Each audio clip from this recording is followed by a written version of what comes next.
Welcome to today's webinar, Strategies for Promoting Wellbeing Across the Workplace Lifecycle, Case Studies from Rural Community Health Centers, Part 2. As you join today's webinar, you are automatically muted and your camera turned off. Feel free to enter your questions in the chat at any point throughout the webinar and we'll answer them during the Q&A at the very end.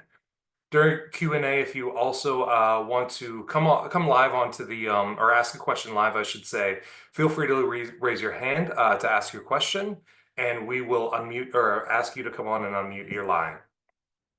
Today's session is being recorded, and we'll send a copy of the slides and recording to you within the next 2 weeks. The Association of Clinicians for the Underserved, or ACU for short, was founded in 1996 by alumni of the National Health Service Corps to be the advocacy voice of the Corps. Over the years, we've expanded to being the voice and the leaders in training technical assistance for the community health center workforce nationwide. And while we've changed our focus a little bit over the years, our real goal really remains the same, and that's to improve the health of America's underserved populations and support the clinicians serving those areas. To that end, the recruitment and retention of a transdisciplinary team is the road to achieving these goals. And you can find out more on our website, www.clinicians.org. I'm your host today. My name is Luke Erdahl, and I'm the program director with the Association of Clinicians for the Underserved. And before we jump in, I want to give a little bit of background before I introduce our speakers and they jump into the topic for today. But a thriving workforce that finds joy, fulfillment, and meaning in their work is essential for delivering safe, high-quality, patient-centered care. Unfortunately, many efforts to improve workforce well-being and curb burnout, disengagement, and turnover often focus on building individual resiliency, but those individual strategies achieve minimal, if any, results. Instead, the Health Resources Services Administration, or HRSA's 2023 Health Center Workforce Wellbeing National Data Report urges community health centers to build supportive and inclusive work environments at the organization level through ongoing leadership endorsement, engagement, and well-being initiatives, centering staff in strategy development and implementation, and engaging a diversity of staff from both clinical and non-clinical roles. Furthermore, community health centers must integrate well-being interventions across the workplace life cycle by considering how staff is recruited, hired, engaged, and included as part of their organizational design. In this two-part webinar series, we're exploring how rural community health centers integrate well-being across the workplace life cycle. If you joined us, or if you are unable to join us for last week's webinar, we dove into some perspectives from a few rural health centers, one in Maine, one in North Carolina, about what they do for recruiting clinicians from other areas that might move in from out of state, and how they really help them integrate into the community and integrate into the health center. Today's webinar will explore how Piedmont Health Services, or PHS, based out of Chapel Hill, North Carolina, hired, trained, and utilized scribes to reduce providers' administrative burden, support their well-being, and in some cases, even extend their careers. And the benefit of hiring and training scribes is multifaceted, as it not only supported the current providers, it also helped develop the future healthcare workforce. Scribes gained invaluable experience working in underserved and under-resourced communities that serve them in their careers, as several have gone on to medical training programs or other roles at PHS. I have the pleasure of introducing our two speakers for today. So our first one, Dr. Janlee Santos, is currently the Director of Research and Professional Development for PHS, a federally qualified health center operating 10 community clinics, 10 community health centers, 2 senior care centers, 1 mobile health unit serving approximately 45,000 patients who are mostly insured and speak another language in addition to English, and who live in central North Carolina. Dr. Santos helped co-establish the PHS Innovation Center and helps manage a portfolio of around 30 sponsored projects with the aim of organizing them into research centers of excellence, increasing diversity in terms of projects, funding agencies, and collaborators, as well as engaging and integrating staff and learners in the research process to increase scholarly output. In addition to his work at PHS, Dr. Santos holds academic appointments at UNC School of Medicine, UNC Gillings School of Global Public Health, Campbell University, Southern New Hampshire University, and Wake Technical Community College. Dr. Santos is committed to diversifying the healthcare workforce by providing impact experiential learning opportunities to learners interested in healthcare careers, especially those who are from underserved and marginalized communities, and providing guidance for successful entry to healthcare professional programs. Our second speaker, Ana Gonzalez, is the newest member of the PHS Innovation Center team as program specialist. Ana will support PHS maternal child health and other innovation center initiatives through program development, data analysis, and visualization. Ana graduated from UNC Chapel Hill in May 2024 with a bachelor's degree in biology and a minor in Spanish for medical professions. Prior to a new full-time role as program specialist, Ana served as a medical scribe at Moncure Community Health Center from August 2022 to August 2024. She supported pediatric providers Dr. Cheryl Starnes and Dr. Susan Pitts through clinical documentation and coordination. In addition, Ana has created paper and video-based materials for scribe training purposes, helped train new scribes as a senior scribe, collected and cataloged resources for Moncure case managers, and mentored UNC summer undergraduate students in the clinical setting. And will be applying to physician assistant or PA programs for the 2026 cycle with a goal of specializing in endocrinology. With that, I'll go ahead and turn it over to our speakers, and bear with me one moment while I stop sharing my slides so you can pull up yours. Dr. Santos, Ana, I'll turn it over to you. Thank you so much, Luke, for the introduction. We are honored to speak to all of you about the Scribe program and the evolution of the program before COVID, during COVID, and after COVID. So we are very proud of the results that we've had as far as being able to support providers, decreasing administrative burden, and as previously mentioned, extending the careers of some of our physicians. This also became a pathway for healthcare professional schools. And we are proud to say that our first of scribes have already come back for clinical rotations. And those who have finished, one is already working as a PGY1, and now one was recently hired as a PA and will begin in January 2025. So in a span of 5 years, we completed a cycle from hiring somebody from the community, giving them a opportunity to learn about the clinic, give them the skills that they need to go into a health professional program, complete their professional program, and then come back to us as a provider. And we're looking forward to be sharing these with you. And Ana will take the role from here. Hi, everyone. Thank you again for joining. So here's our webinar outline. To start off, we will give an introduction into Piedmont Health Services and who we are as an FQHC. Then we will travel into scribes and how they can reduce the provider burden. Then we will offer a program summary, and then we will cover the evolution of our scribe program pre, during, and post-COVID, and our next steps. So Luke already had you guys submit your roles and where you guys are joining in from. It looked like there were a lot of people from all over the United States, so welcome. And throughout this, we are going to be using Menti to perform polls.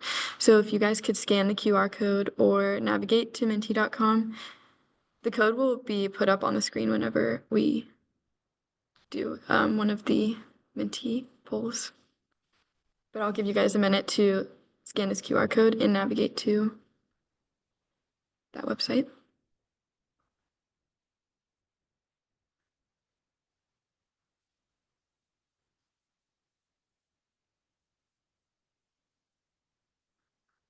Okay. So before we dive into today's topic, I would love to give a brief overview onto what Piedmont is about. And since all of you had the opportunity to share your background and where you are from, I wanted to give a quick overview. So here, we are a federally qualified health center, an FQHC, that aims to provide quality healthcare access for our 45,000 patients, most of whom are underserved, marginalized populations of all ages. We have 10 community health centers, along with 2 PACE centers and 2 mobile clinics, serving 14 counties in the Piedmont region of North Carolina. Piedmont has been operating for 55 years, and here we have the mission and vision. As I mentioned, improve the health and well-being of our community. Piedmont is unique in a sense that it offers patient-centered medical care. And what that means is that we focus on delivering to patients the right care at the right time. And it's where patients are able to partner with their care team to coordinate and manage their care. And as a one-stop shop, PHS offers not only primary medical services, but also dental services, pharmacy, WIC and lactation, along with behavioral health services.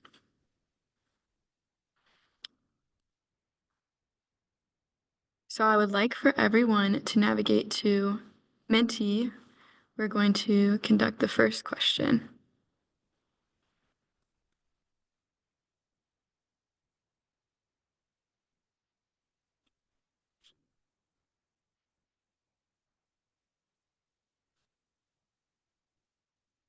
So our first question is, what are some common burdens that your healthcare providers face? I'm going to give you guys a few minutes to log in and answer this question. Once again, the code is up at the top of the screen for you to input if you have not done so.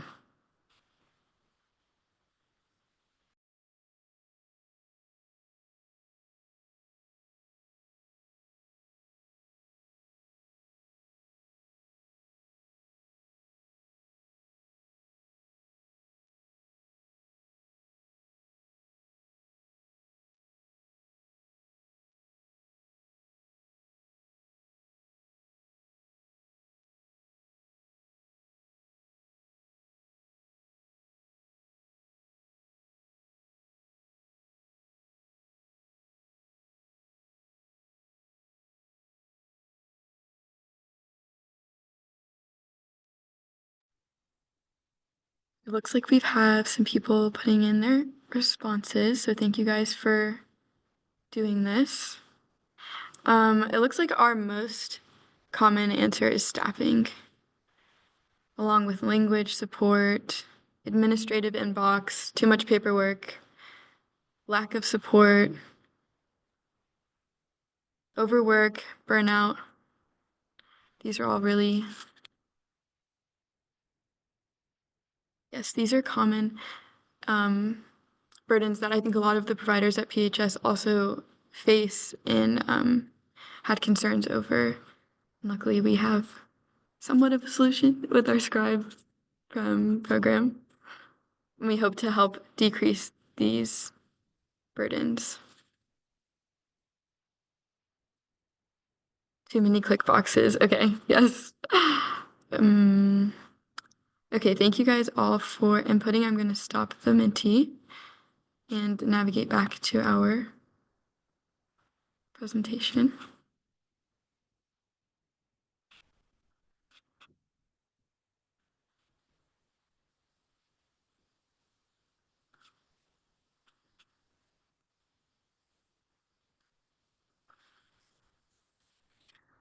So a lot of you mentioned common burdens that we also had our staff report. This is a short overview of how medical scribes can help with a lot of the burdens that our providers face. And it's broken up into pre-visit, during visit, and post-visit. Our scribes are able to help reduce burden in a lot of ways. With the pre-visit, that mainly looked like reviewing previous patient notes and reviewing and importing notes from hospital visits, specialty visits, ER visits.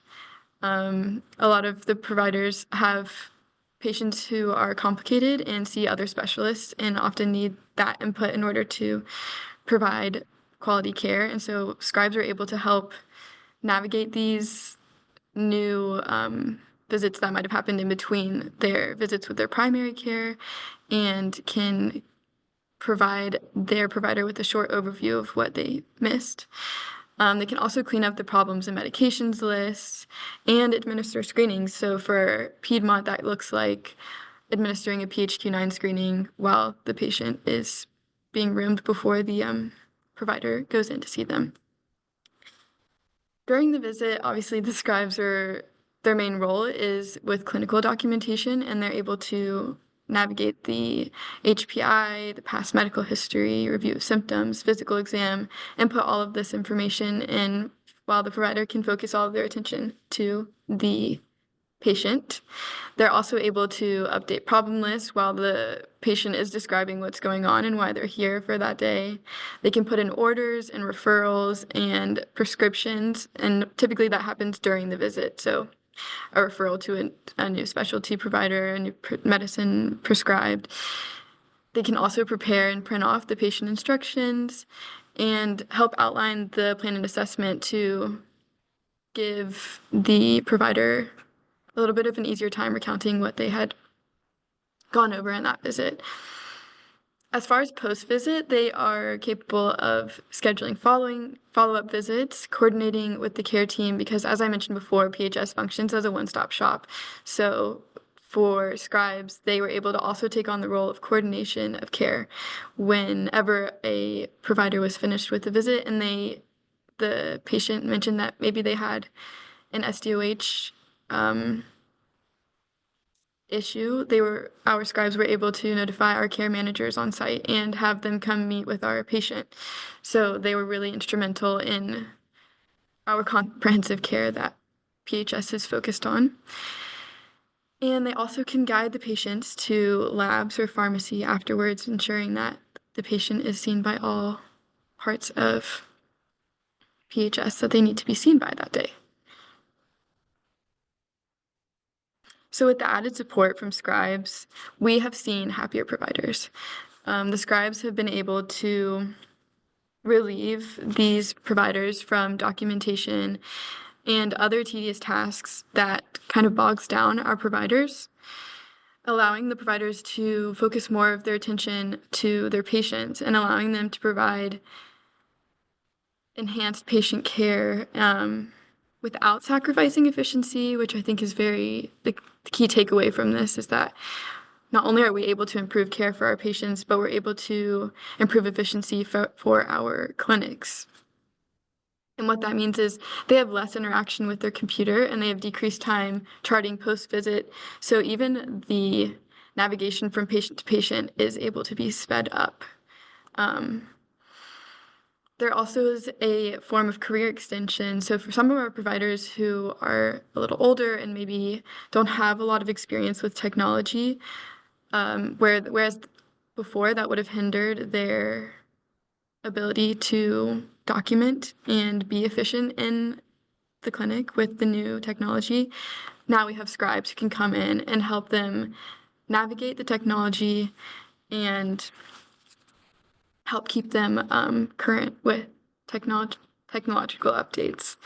And we also have seen a better work-life balance in a sense that our providers are spending less time on administrative tasks and they're able to reduce their burden and reduce their burnout and hopefully leave the clinic on time, which I think a lot of providers are excited about with scribes.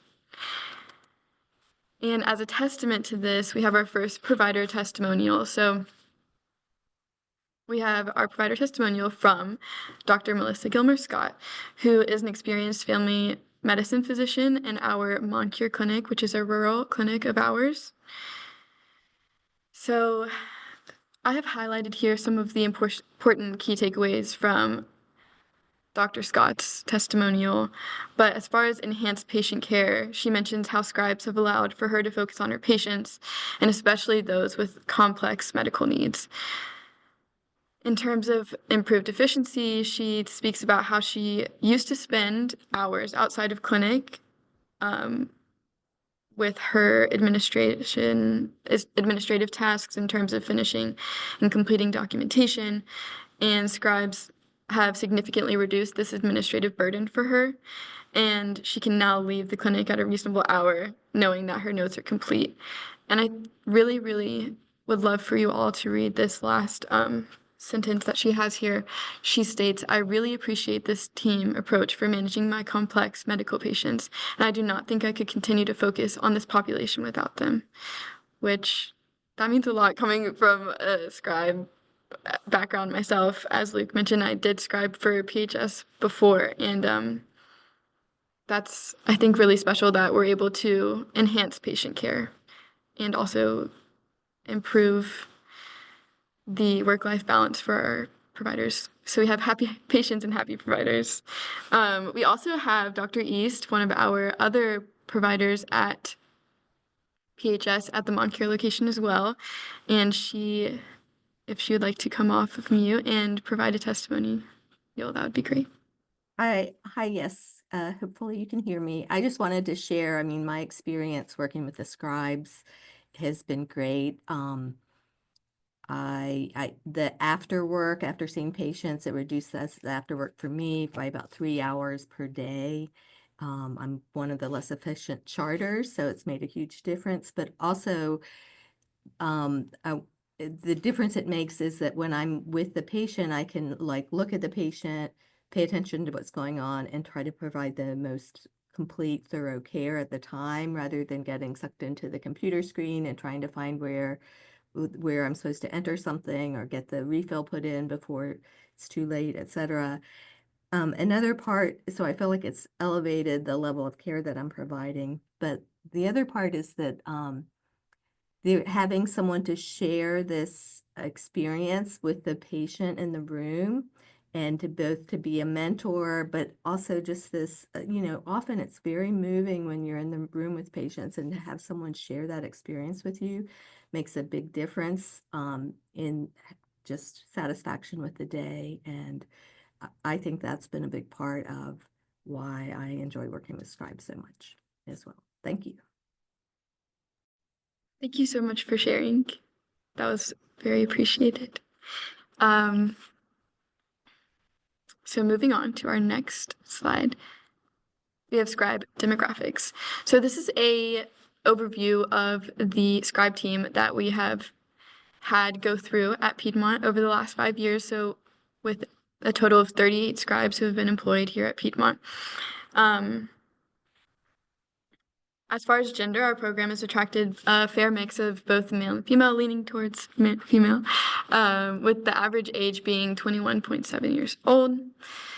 So as you can see, a lot of our scribes are bilingual. We have 33% of them speaking both English and Spanish, which is very helpful for this population. As mentioned earlier, a lot of them English is not their first language, and so to have scribes who are bilingual is useful as far as navigating these visits and documentation, seeing as a lot of our visits are handled in Spanish. Something I think is really special and interesting is the fact that we have a large percentage of our scribes who are first-generation college students. 40% of them are first-gen college students, meaning that their parents did not get a college education. So this is a testament to how this program is able to help bridge and provide a mentorship for these students. They're able to learn about the clinical setting, but also interact with other students who are interested in the same field. We have a very diverse mix with our ethnicities. And then moving back to experience, another key takeaway is that a lot of our scribes do not have prior scribing experience. So 90% of our scribes did not have prior experience before scribing with Piedmont. They took on the learning while they were scribing for Piedmont. And they also, a lot of them did not have prior clinical experience, which I would be included in both of these. I did not have prior clinical experience or prior scribing experience before. I just knew I was interested in medicine. And luckily they allowed for me to take it on. So it also works as a education opportunity for a lot of our students. And an exposure, a lot of them, this is a first time exposure to the medical setting. Since the program inception 5 years ago, as I mentioned before, there have been 38 scribes trained. Out of the 30 that applied, 29 got into their desired school and program, which is a 96% acceptance rate. 6 of which are still employed at PHS as scribes, and 4 are in the 2025 application cycle, 2 of which have already received acceptance letters, and all of them have interview offers as of right now for the schools, which is a testament to how they are performing really well in terms of their next steps and their future direction, and how this program is able to also function as a mentorship for them. As far as returned, 6, as we mentioned, 6 are still employed at PHS, 4 have returned for their rotations at various Piedmont Health clinics, and 2 are employed, 1 as a PGY1 and 1 as a PA at our Moncure clinic. And then I am also still employed here at Piedmont Health, but now have moved into administrative role, working with our innovation team. And I think I would like for us to navigate back to the Menti again for a second question. So I will stop the share and share the Menti.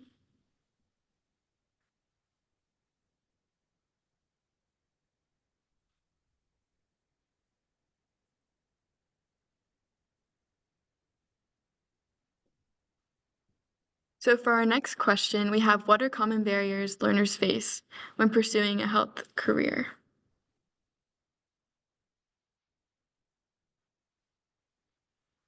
And I'll give you all a few minutes to navigate back to Menti and put your responses in.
So it looks like we have some responses. Thank you all for participating.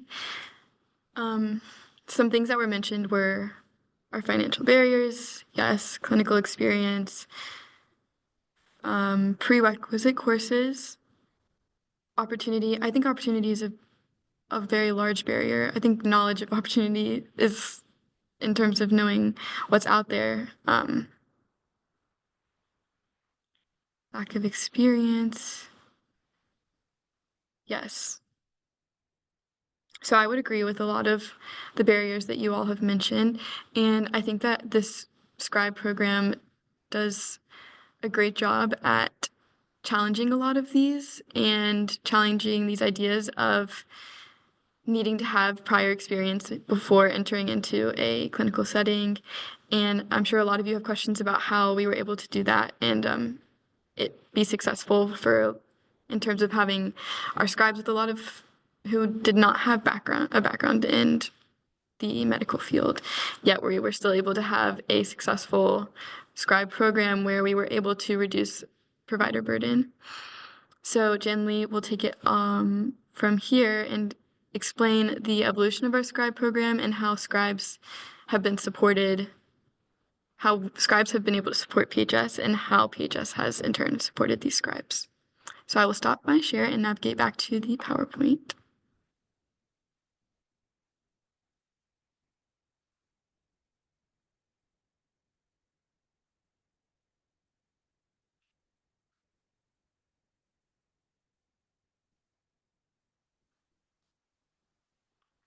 Okay.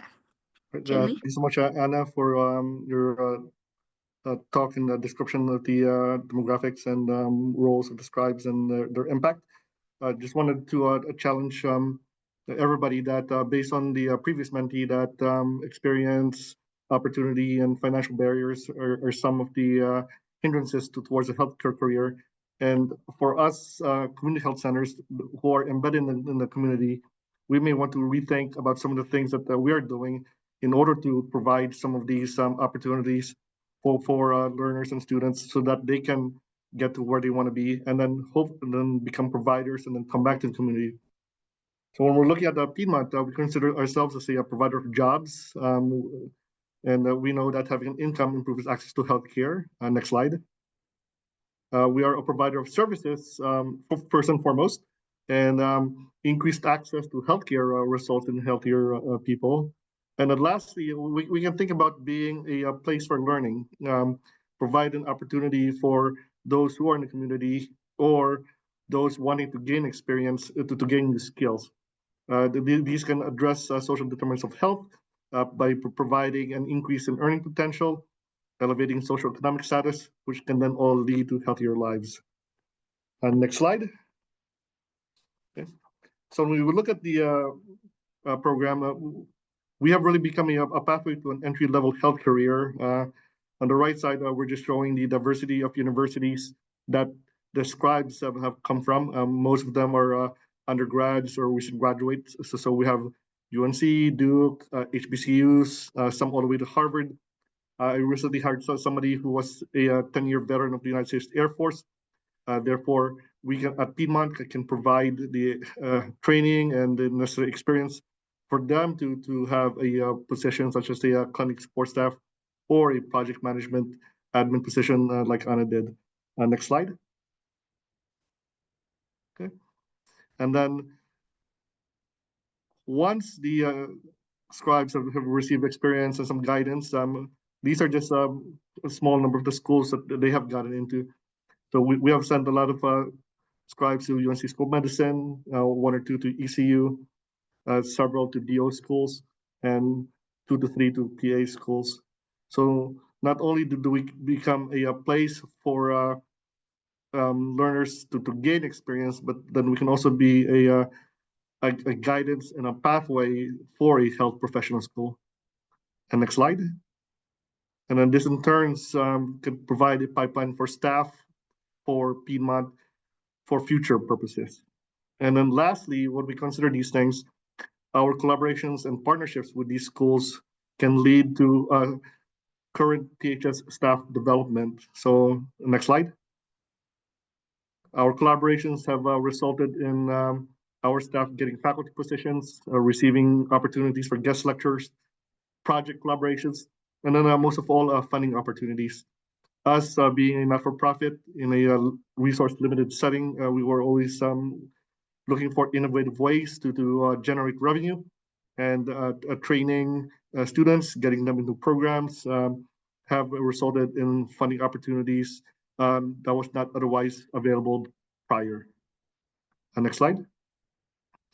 So just to give a brief overview of the evolution over the years, we just started before COVID, 2018, 2019. We had a total of about 2 to 8 scribes, 6 full-time, 2 part-time, and then we have the number of PHS sites supported and the number of providers supported, as well as the source of the funding on how to fund these positions. So during pre-COVID, most of the funding is coming from the Piedmont operational budget. And they were mainly tasked to be doing documentation, EMR, navigation orders, such as what was described earlier by Anna during the pre-visit, during visit, and after visit. Next slide.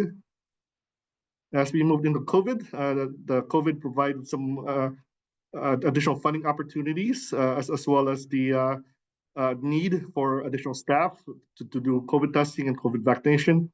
So this is the time when we tripled the described workforce, having almost 24 at its peak in 2021. 6 full-time has been the standard, but had 18 part-time scribes. Numbers of sites supported are the same. Providers supported have increased.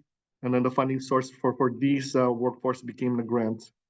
In addition to documentation, EMR navigation, we added COVID testing and result notification, as well as COVID vaccine documentation into the task that the scribes are providing. So instead of the providers doing these COVID results calls and documenting vaccination and COVID tests, the scribes were doing that, thereby even further decreasing the admin burden for providers during COVID. Next slide.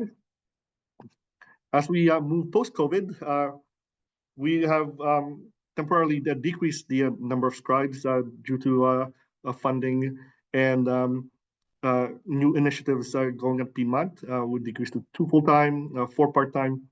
But if you look at the provider supported, it actually increased because this is now the time that we added language support, which was, I think, a question on the chat. So we got funding for 2 full-time scribes from UNC, in addition to providing clinical documentation, to provide language support enhancement to family medicine residents who do not speak Spanish. And then that is something that a new role that scribes can do as far as supporting providers is that instead of using a video conference or a language line, you have somebody on site that can help a provider communicate with someone who they're not familiar with the language with. And we just wanted to show a couple of videos for the next slide.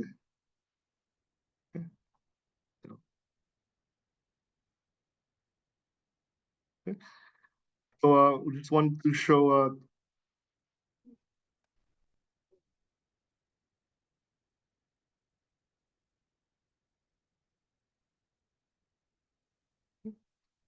some scribe testimonials, but Hi, my name is Kushmi and I am a third-year medical student at Campbell University. I began volunteering and later working at Piedmont with Dr. Santos during my undergraduate years at UNC Chapel Hill. I was fortunate enough to work under the mentorship of Dr. Santos and gain incredible experience that paved my way to medical school. The program that Dr. Santos has helped set up helps pre-med students gain clinical experience very early on in their career. And learn what it means to serve the rural communities in North Carolina. While at Piedmont, I was able to work with diverse populations while gaining experience interviewing populations, doing clinical tasks, as well as learning how to document, all of which has helped me in medical school.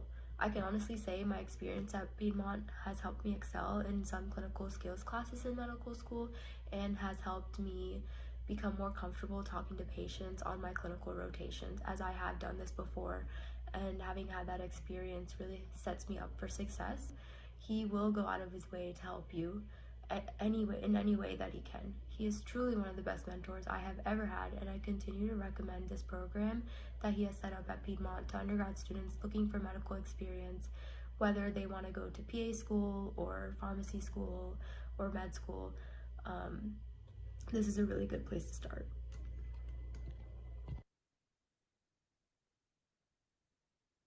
My name is Bradley Luck, and I'm a current second-year medical student at UNC School of Medicine. As a first-generation college student and also the first in my family to go into medicine, my journey to medical school has been difficult but incredibly rewarding. During college, I had the amazing opportunity to participate in Dr. Jan Lee Santos' medical scribe program, which serves as a pipeline to medical school. Through this program, I gained invaluable clinical experience and had my first true exposure to rural healthcare, despite growing up in a rural area in North Carolina. Working with PHS not only deepened my understanding of the unique challenges and opportunities in rural medicine, but it also solidified my desire to practice in a rural community after completing my medical training. I can confidently say that participating in the PHS Medical Scribe program was instrumental to my success in applying to medical school and for furthering my desire to practice rural medicine. And I have recommended the PHS Medical Scribe program to several undergraduate students who are interested in rural medicine.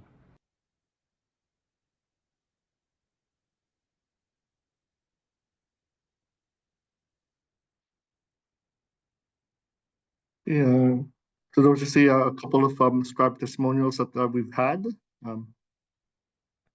I think with the we're coming up to the 1:45 mark. Anna, why don't we just skip to the language support slide? Thank you.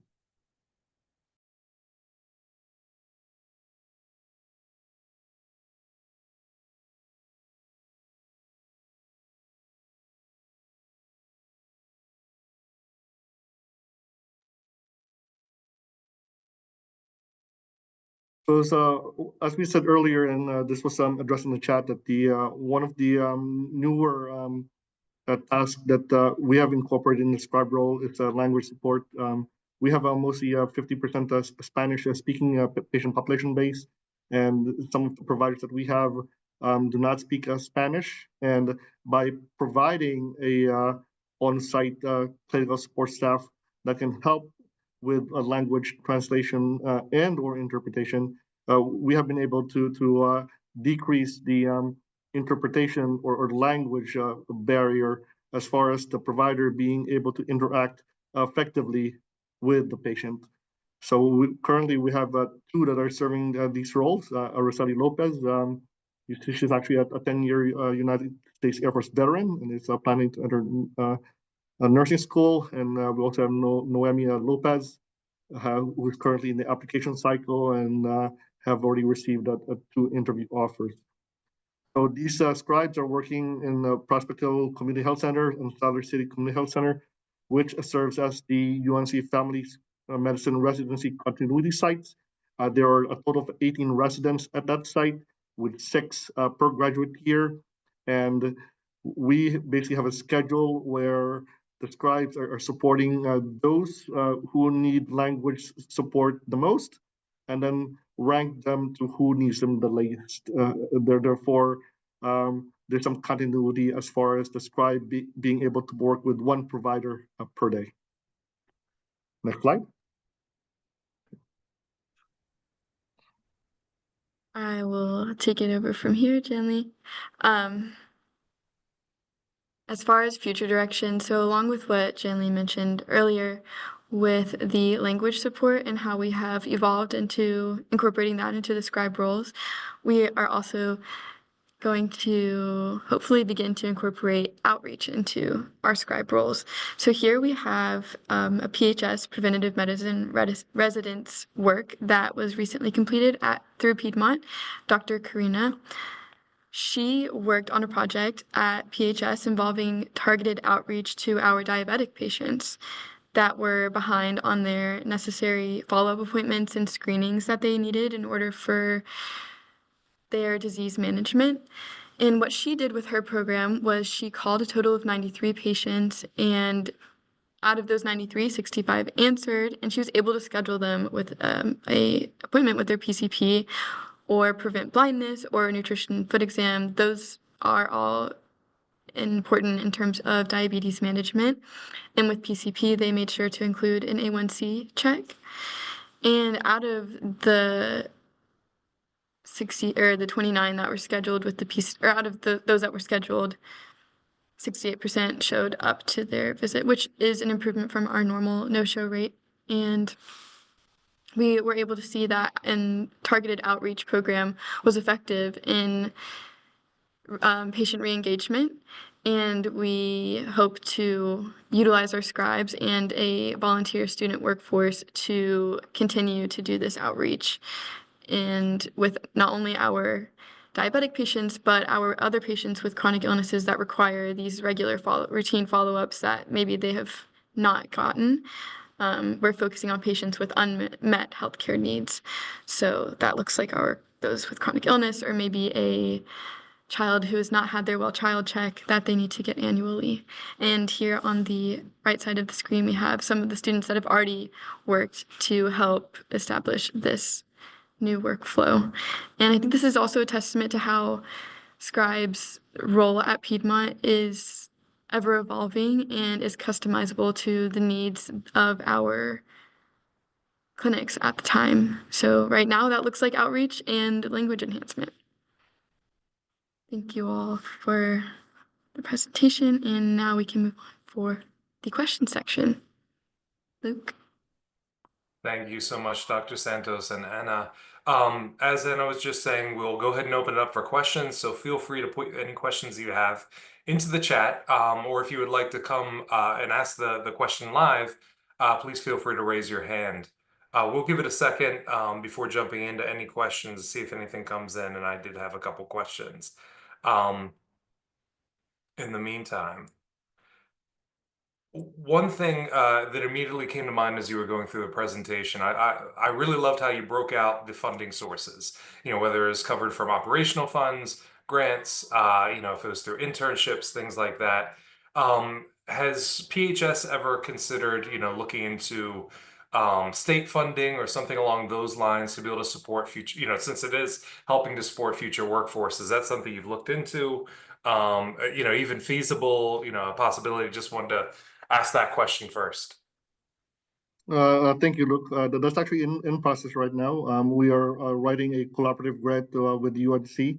I think Dr. Borger is in the audience about getting some grant funding to help support this workforce because number one, they decrease provider burden, helping reduce burnout, and then it becomes a pathway it becomes a proven successful pathway to a healthcare professional school, and then coming back to us. So we have completed the full cycle, and it's something that we are actively pursuing of hopefully getting funding for. Thank you. Any other questions? Again, just reminders, you can put them into the chat, or you can raise your hand and unmute if you'd like to ask a question live.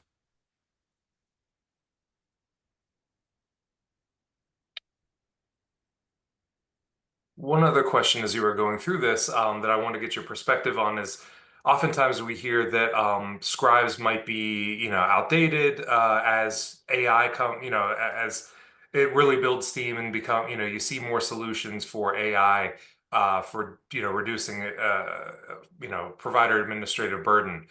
What are your thoughts on that? In this with this the scribe program, what are your thoughts on that and maybe making this obsolete? Thank you, Luke. You raised some good points regarding AI because of it having its very straightforward and ambient nature. You have a device that's going to capture words and then convert them to text. It sounds very easy, right? But at the same time, when we were looking at these things, the AI does not navigate the chart for you. So there still needs to be some a manual navigation involved unless AI is able to automatically navigate the chart and enter words at the proper text boxes. That can be maybe perhaps in the near future. But from what we're seeing in our cases is that not only do providers need the actual typing help, they need help in navigating the different pages in the EMR or the different websites involved in getting patient notes or downloading forms from external places, and then it being in the EMR. The one thing that also have come up is that having a person that you work closely with helps make the day a little bit better. You have somebody that you can converse with, somebody that you can mentor, and then somebody you can share struggles with and wins.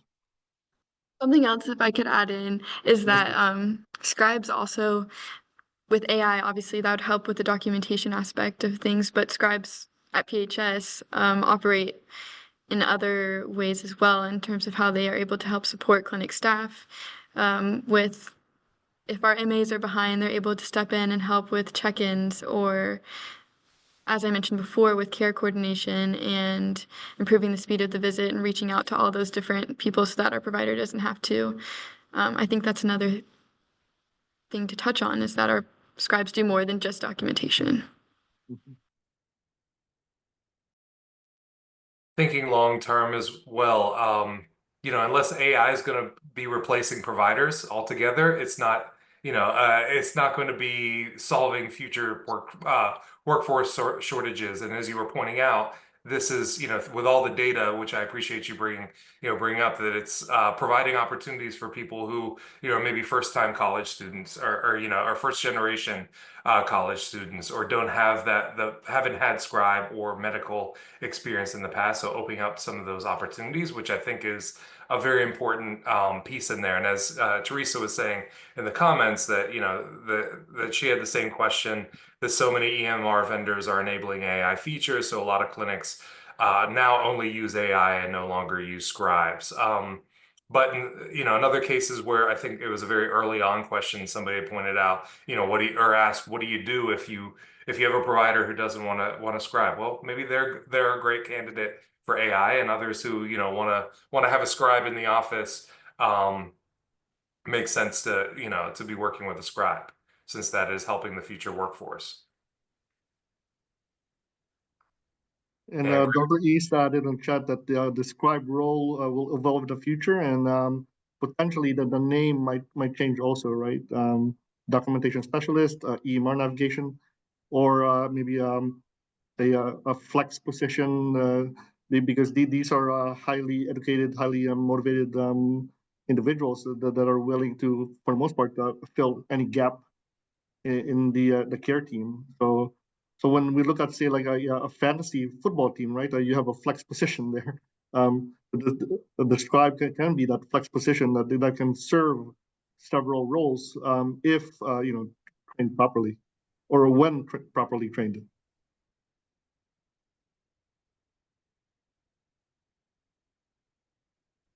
Absolutely. Any other questions?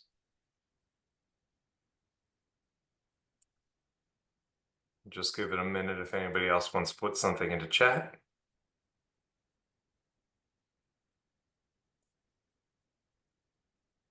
All right, not seeing anything else. I just wanted to say, go ahead and start wrapping things up. Thank you, Dr. Santos. Thank you, Anna, and thank you also to Dr. East for jumping in, sharing your perspective as well. Really appreciate all the thoughts. It was great seeing all the data throughout this webinar, throughout the presentation on, the scribes, their career pathways, all the perspectives of, well-being and everything like that you were able to share, or the what impact it was able to make, this program was able to make on both the scribes' careers as well as the providers, was so important to this presentation. Appreciate you bringing those perspectives. Thank you to everyone who was able to join us today. As I mentioned early on the webinar, this presentation was recorded. So I will be sending out a copy of the recording and the slides within the next 1 to 2 weeks. But thank you all again, and we'll be in touch soon. Have a great holiday coming up, and we'll see you all in the new year. Take care.